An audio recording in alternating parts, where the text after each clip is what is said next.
스페이스X의 일론 머스크가 더 똑똑해지고 싶다는 열망에 한두 개 전문가를 찾아간 것이 큰 화제가 된 적이 있습니다. 어렸을 때 뇌를 크게 다쳐 평범한 학교 생활이 어려워 학업까지 중퇴했으나 지금은 세계 상위 1%가 극찬한 세계 최고의 두뇌 전문가 된 인물입니다.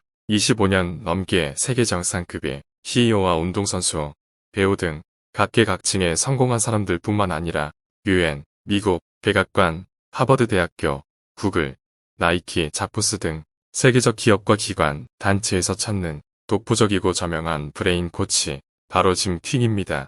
그는 빌 게이츠, 일론 머스크, 버락 오바마, 오프라 윈프리 등 세계 최고의 리더들을 트레이닝해주는 성공 멘토이기도 하며 IQ, 재능, 환경에 구애받지 않고 자신이 원하는 수준의 성과와 목표를 달성할 수 있도록 잠재력을 쉽게 깨우는 법을 알려주고 있습니다. 그의 말에 따르면 대부분 성공한 사람들은 그날 반드시 해야 하는 일을 정리한 투두 리스트를 만든다고 합니다. 그러나 성공한 사람들 중에 10%는 투두 리스트가 아닌 not to do 리스트를 만들었다고 합니다. 그들은 투두 리스트보다 not to do 리스트를 훨씬 더 중요하게 생각했으며 하지 말아야 할 것들은 절대로 하지 않는 엘리트들이었습니다. 그들은 not to do 리스트에 속하는 것들은 그날 에너지를 낭비시키고 집중력을 망친다고 믿고 있었습니다. 만약 하루를 지배하고 싶다면 반드시 처음 1시간을 지배해야 합니다. 만약 하루를 지배하고 싶다면 반드시 그날의 첫 1시간을 지배해야 합니다. 바로 이것을 과학적 탄력성이라고 합니다. 그에 져서 마지막 몰입, 나를 넘어서는 힘에서는 지금과 같은 디지털 시대에 습관을 나쁘게 길들이는 슈퍼빌런들이 있다고 강조하며 그대로 놔둘 경우 당신의 중요한 권리까지도 강제로 빼앗아갈 수 있는 디지털 시대의 4가지 슈퍼빌런에 대해서 다음과 같이 이야기하고 있습니다.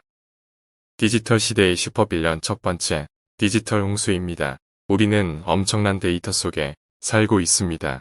시간이 흘러감에 따라 더 많은 정보를 접하고 있으며 1400년대 보통 사람들이 평생 흡수했을 데이터를 지금은 단 하루에 소비하고 있습니다. 무엇인가를 배우기에는 시간이 너무 부족합니다. 정보는 엄청나게 넘쳐나는데 습득할 시간이 너무 없습니다. 이런 상태가 디지털 홍수입니다.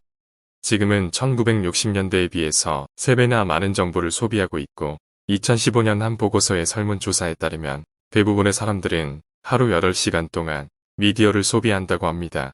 1990년대 목숨과 맞바꾼 정보라는 보고서에서 응답자 3명 중 2명이 정보 과부하가 동료와의 갈등 및 직무 만족도 하락과 관련이 있다고 했으며 그중 42%의 사람은 스트레스로 건강이 나빠지기도 하고 너무 피곤해서 여가 활동을 못한다고 기재되어 있습니다. 뿐만 아니라 어떤 정보가 다른 새로운 정보나 정확한 정보로 대체되기까지 걸리는 시간을 나타내는 정보의 반감기도 급격하게 감소하고 있습니다. 기술의 발달로 인해 너무나도 많은 정보들이 넘쳐나고 있으며 필요한 지식뿐만 아니라 정신 건강에 해를 끼치고 스트레스를 야기하는 정보들을 무의식 중에 접하는 비중이 점차 증가하고 있습니다.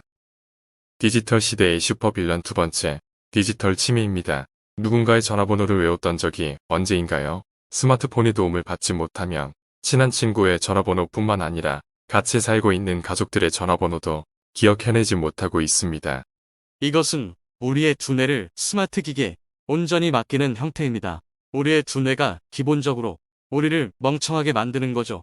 마치 스마트 기가 우리를 멍청하게 만드는 것과 같습니다. 이러한 현상을 내비게이션에 빗대어서 말할 수 있습니다. 내비게이션을 사용하는 동안은 언제 어디서 방향을 바꾸고 변경해야 하는지 마치 치매처럼 전혀 인식하지 못하고 무방비 상태가 되는 겁니다. 요즘은 스마트폰에 내비게이션 없이 이동하는 것은 생각조차 할 수 없습니다. 매번 스마트폰의 지시에 따르다가 스스로의 힘으로 가야 한다고 하면 어떻게 할지 몰라 포기하게 됩니다. 뇌는 하드디스크라기보다는 근육에 가깝다고 합니다. 즉 기록할 공간이 한정된 것이 아니라 사용하면 할수록 근육처럼 더 커지고 발달하게 됩니다. 글을 쓰는 것, 다른 사람과 이야기하는 것, 혹은 읽었던 책이나 배웠던 내용을 종이에 적어보는 것이 기억에 관련된 뇌의 기능을 발달시키는데 도움이 됩니다. 디지털 시대의 슈퍼빌런 세 번째, 디지털주의 산만입니다. 지금은 스마트폰으로 인해 언제나 24시간 연결되어 있는 세상입니다. 장소 및 시간의 제약을 받지 않고 언제 어디서든지 들을 수 있고 볼 수 있고 이야기할 수 있습니다. 언제 어디서나 다양한 연락망에 연결되어 있는 이러한 상태가 집중을 방해하고 주의를 산만하게 만듭니다. 이것은 집중력에 대해서 말하는 겁니다.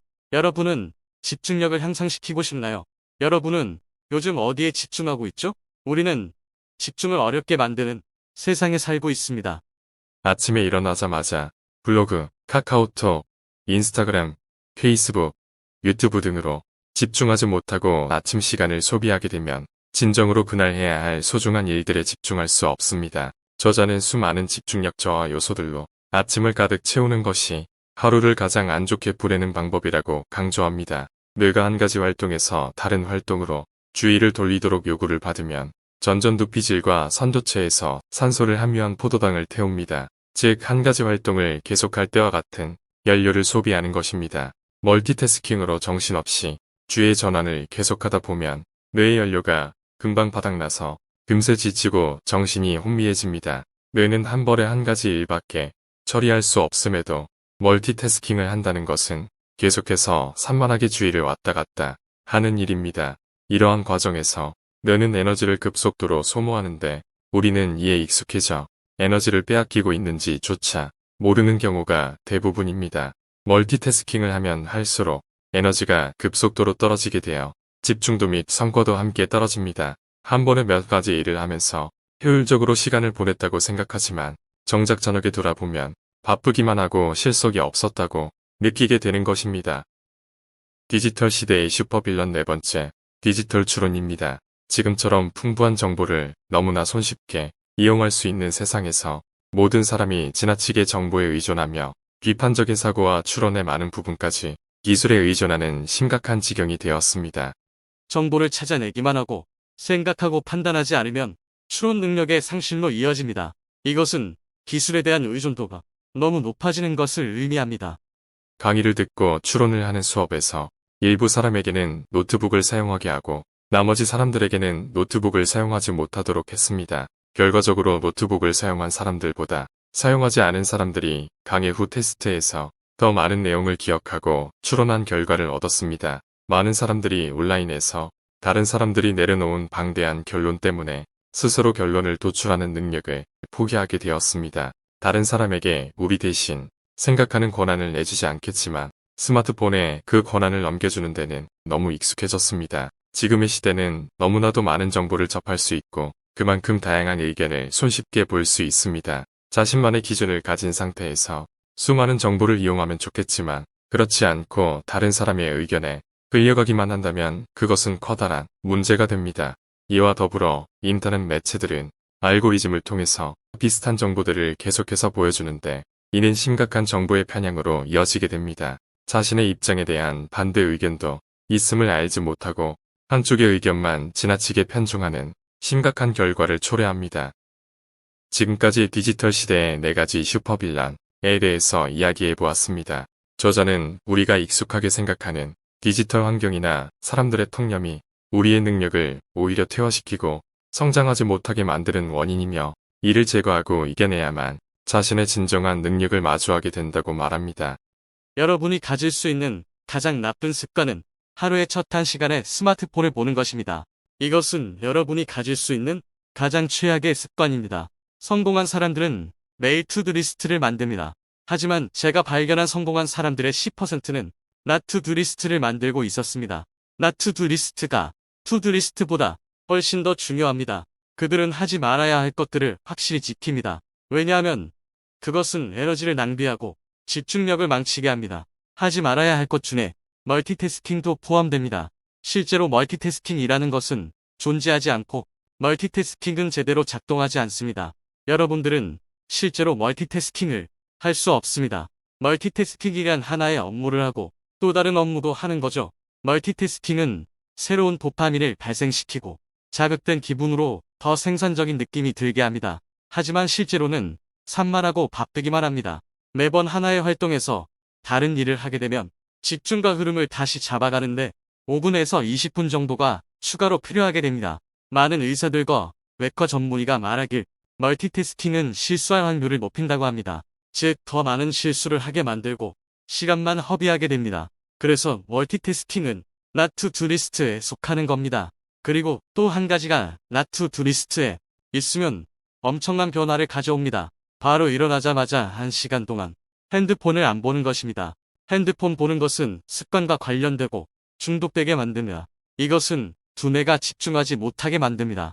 인스타그램을 매일 평균 150번을 본다고 가정해 봅시다. 만약 당신이 하루에 150번을 보지 않는다면 다른 사람들이 훨씬 많이 본다는 사실이 됩니다. 이건 엄청나게 무서운 중독입니다. 여러분이 좋아요, 공유하기, 댓글을 볼 때마다 도파민이 발생하고 두뇌가 분산되도록 만들고 여러분은 이러한 과정을 무방비로 학습하게 됩니다. 여러분은 지속적으로 집중을 못하도록 학습되고 이것은 매우 나쁜 습관이 됩니다. 즉 여러분을 집중하지 못하도록 훈련시키는 꼴이 됩니다. 일어나자마자 처음 1시간 동안 핸드폰을 절대 보면 안 됩니다.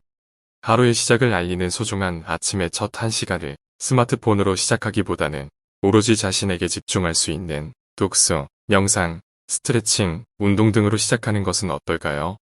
당신은 어제보다 더 나아질 수 있습니다. 영상이 도움이 되셨나요? 성공으로 이끄는 보다 좋은 영상으로 찾아뵙겠습니다. 오늘도 행복한 하루 되세요.